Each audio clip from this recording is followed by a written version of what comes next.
Hey guys, and welcome back to the Oxford United career mode. We are in season 2. I know this is only episode 2, but if you want to know what happened and how this series works, then check out the first ever series on this career mode. Now, once again, we're in season 2, so I get another Scout a Future Star for some reason. It happens every single season, and as you might remember from the previous episode, this is the team I ended up with, and we got promoted. So today is going to be a rough, tough challenge for us if we want to do well in the Empower League 1. I will not play the friendlies. I will immediately skip to the game against Brentford, the first league game of the season, and after that we've got the Capital One Cup. Now, I want to make something clear. When I do live com episodes like these ones, or the ones that you're used to from the Milan career mode, it's only going to be 2 games an episode, but I might occasionally do 4 games an episode with post commentary to speed up the series a little bit. And as I don't really like to record in the evening when I'm home, I might just play the games, record and do commentary after the day after on it. So I'm going to switch up the live comms with the post commentaries just to keep it going, just to get a bit of variety as well. Now we're going to skip straight to the first game of the season. No transfers whatsoever. Only scout reports is what I'm interested in, but I don't think there will be any so far. So let's just skip straight to the Brentford game. Alright, let's take a look at what the Scout Future Star boost has given us. Juan Marcos, physically strong. This is exactly what we need. He could be a defender. I'm going to sign him up straight away. There's no need to wait. Hopefully he'll be decent. He looks like to be a centre-back, which is good. I do like that. He's going to be, well, important to say the least. He's going to fit into this in the first 11 straight away. These other guys are just a little bit too young just yet, but I can't wait to sign him up as well. Now let's go to Brentford and get the first 3 points, or potentially annihilation, of the season. Welcome to the first game of the Football League 1. Oxford United taking on Brentford, and when it comes to Oxford United, it's pretty safe to say that we've got the weakest team in the league and the youngest team as well. I'm expecting most Empower League 1 teams to be around the 60-70 mark, and we are in the 50s, so it's going to be a tough challenge. As always, I'm playing on Legendary. No changes to the settings whatsoever. It will be tough. He's down the right wing. Odubajo can cross it in. No, he's going to pass it off into Pritchard. Pritchard with the shot, and it just goes wide. That was probably the best chance of the opening 20 minutes. Has there been a block somewhere? I think there has been. Yeah, oh, if he doesn't do that, Bandolowski, I think that's going in. I'm not sure. That's a good ball in. Shinnie has to come and claim that. Oh, dearie me. We should have been 1-0 down there. Another great chance for Brentford, but the header just goes wide again. Shinnie was not confident in that situation, and we're on the back foot. Bidwell into Judge. Judge down the left wing. He's going to try and find the cross. Judge, no, he's going to go inside and now deliver the cross. And this time another header has gone wide and blocked again. 3 chances in half an hour for Brentford. Oh, Bandolowski loses it in a dangerous position. Another header, but Shinnie once again there to make the save. He's probably my best player so far, and he's the highest rated as well. And he does act like it, because these others haven't done much. And now I try to go on a solo run. You're not going to see many chances from Oxford. And that's the end of the half. The half-time stats are going to be absolutely devastating, because we haven't had a single shot or even an opportunity in the first half. We've been absolutely hammered by Brentford. 8 shots, 3 on target, 62% possession. This is, as I expected, almost impossible. Betinho into Pritchard. Pritchard has a free run into Jota. Jota with the long shot. Good save by Shinnie. And if there's one man of the match on Oxford's side, it's going to be my goalkeeper. Not because he necessarily pulls off amazing saves, just because he's the only one actually doing something. Oh no, that's well played. Into Gray. Gray can shoot. He's going to pass it off. No, he's going to shoot.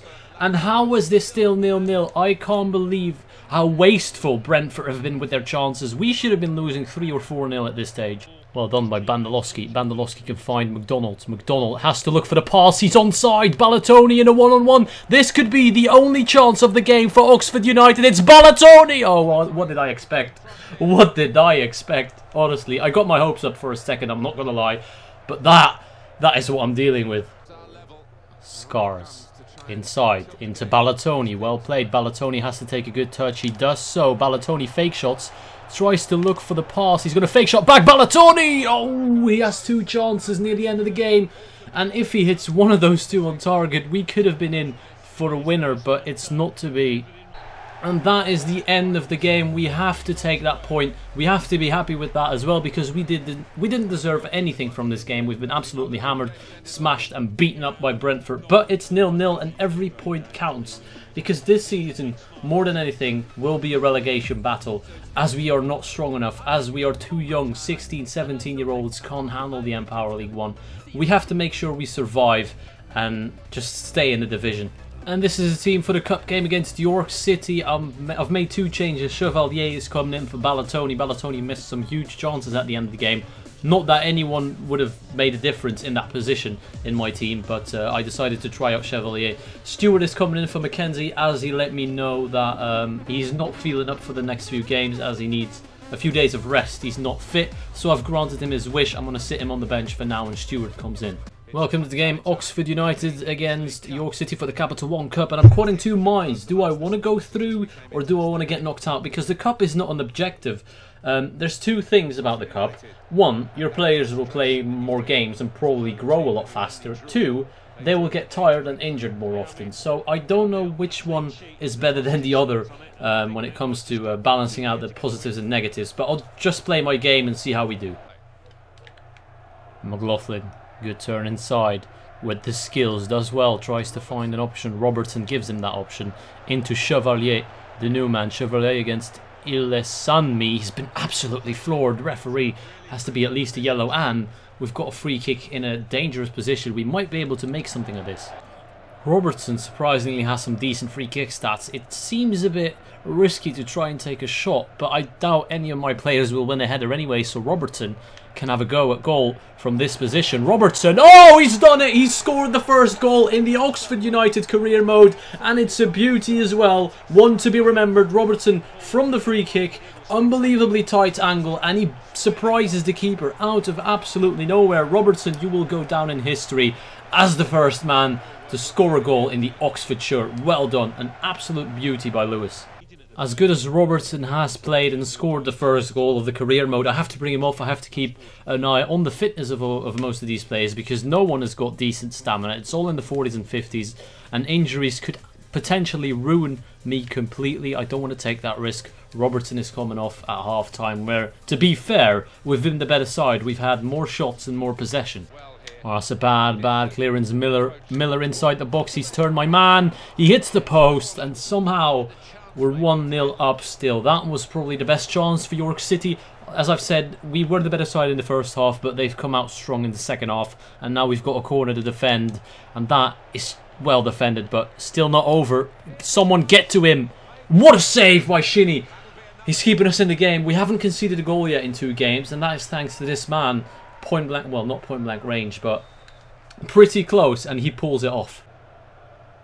Oh, good header. Chevalier, long shot. Why not? There's nothing else we can do. That's not too bad of an effort from Chevalier. Just going wide. Still 1-0. Chevalier cuts back into Newton. Newton looking for the 1-2 with McDonald. McDonald is going to go for his own chance. No, he's not. He's going to pass it off to Chevalier. Chevalier back into McDonald. It has to be a penalty. But what a finish. No, I don't want the penalty anymore. I doubt the keeper would have saved that. I could be wrong. But that looked like it was going into the top corner. But my man has been taken down in the box, and it's a penalty. To be fair, I shouted for it. I can't complain that I got it. Who's going to step up, though? That's the question. It looks like Klaassen has the best penalty stats, so he's going to take it. Davy Klaassen can potentially score the second goal of this career mode. Klaassen converts the penalty in beautiful fashion. Top corner, the keeper can't save that, and we're 2-0 up in this career mode without having conceded a goal yet, and I probably just jinxed it. Hold on a second. Have I been calling him Davy Klaassen? It's Brian Klaassen. Oh, okay, that's my bad. I still need to learn the player names. I really thought it was Davy Klaassen, or is that a real life player? He must be. And that is the end of the game. Oxford United have won their first game in Season 2. A good victory, to be fair. We didn't steal it. We deserved to win that game, in my opinion. 2 decent goals. Well, a penalty is not a decent goal, but it was coming. So 7 shots, 3 on target against their 3 and 2. I'd say we completely deserve that. First win. It's looking good for a change. Thanks for listening, boss. You're a good man. That's going to help me recharge for the rest of the season. No problem, Jason McKenzie. Unfortunately, Juan Marcos has declined the offer as he doesn't believe he'll be playing that squad role that I promised him. I promised him important first team player. That's not a lie. He will get that role, but if he doesn't want to have it on his contract, fair enough. I won't specify it. Just give him the contract without a role, but he's going to play most likely every single game if he's available. Thanks for listening, boss. You're a good man. That's going to help me recharge for the rest of the season. No problem, Jason McKenzie. Unfortunately, Juan Marcos has declined the offer as he doesn't believe he'll be playing that squad role that I promised him. I promised him important first team player. That's not a lie. He will get that role, but if he doesn't want to have it on his contract, fair enough. I won't specify it. Just give him the contract without a role, but he's going to play most likely every single game if he's available. And there we go, Juan Marcos has accepted the contract for the senior team. Before we end the episode, I'm going to quickly try and fit him in as I want to see his stats, and probably you guys as well. Where is he? Marcos, 48 rated, but some decent balance, jumping and strength. That is what you need in a centre back. CDM cam apparently as well. 6 foot is not too bad, left footed, low work rates. You know, you see what I'm dealing with here, guys. And he's got better finishing than he's got tackling. So, yeah. He's not going to strengthen the side. On the contrary, he's going to weaken it because my captain Mullins is now forced to go out because I have to play these youngsters. From the moment they're into the team, I have to use them. My centre-back pairing is 48 rated. And with every episode, I'm going to end with a quick squad report. Nothing too major, just showing you the growth whilst I sign out. I hope you enjoyed. I want to thank you all for watching, and I'll see you all later.